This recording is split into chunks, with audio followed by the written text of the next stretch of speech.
रामकृष्ण हरी. हे बघा, आपल्या आईला कधी म्हणू नका, आई तू माझ्यासाठी काय केलंस, कधी म्हणू नका हो. आमच्यासाठी केलंसच काय तू, असं कधी म्हणू नका हो. जे आईनं तुम्हाला एवढं लाडामध्ये वाढवलं, त्या आईला असं कधीच म्हणू नका की तू माझ्यासाठी केलंस काय. माझी हीच इच्छा आहे. ते माणूस नाही का लय गुन्हेगार होते. हात जोडून विनंती करते, आई तू माझ्यासाठी केलंसच काय हे म्हणूच नका कधी. आईनं काय एक केलेलं नाही तुमच्यासाठी, आईनं सगळं केलेलं आहे तुमच्यासाठी. 9 महिने वजं वागवलं, 9 महिन्याच्या नंतर तुमचा हागलं मुतलं काढलं, सगळं आईनं केलेलं असते. लहानाचं मोठं केलेलं असते. लहानाचं मोठं असंच होत नाही बघा, लई कष्टा खावं लागते तेव्हा लहानाचं मोठं होतंय. म्हणून त्या आईला कधीच म्हणू नका, आई तू माझ्यासाठी केलंस काय हे म्हणूच नका.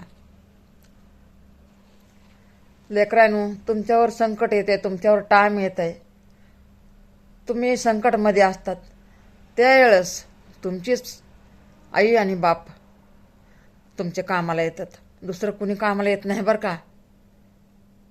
मुलांनो आणि मुलींनो, प्रत्येक घराच्या मुलींना आणि मुलांनी असं आईला आणि बापाला कधीच म्हणू नका.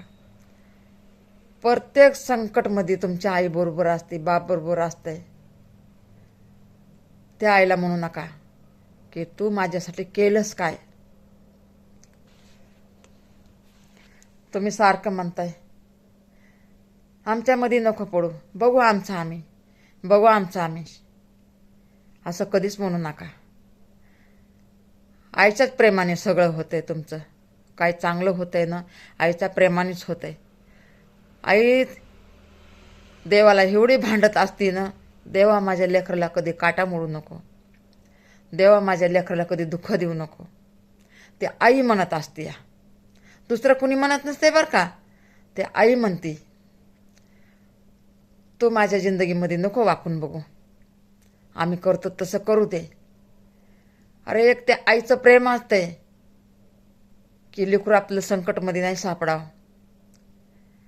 बाहेर गेलं तर कधी लेकराला आपल्या काटा नाही मोडावा, कुणी टच नाही करावं, म्हणून आई सारखं सारखं तुम्हाला टोकवत राहते.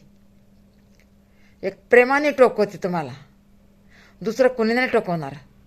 दुसरं म्हणते फिरा बाहेर आणि आणा भांडणं, पण आईला तसं नाही वाटत. जवळ घरी लेकरू येत नाही तोवर आईच्या जीवात जीव नसतंय. मुलांनो आणि मुलींनो, म्हणून आईला कधी म्हणू नका की आमच्या जिंदगीमध्ये काय चालले आणि काय नाही तो नको ध्यान देऊ, आम्ही बघतो, तसं नका म्हणू. आईला लय मोठं दुःख वाटते का, तर आपली आईच असते काळजी करणारी, आपला बापच असतो काळजी करणारा.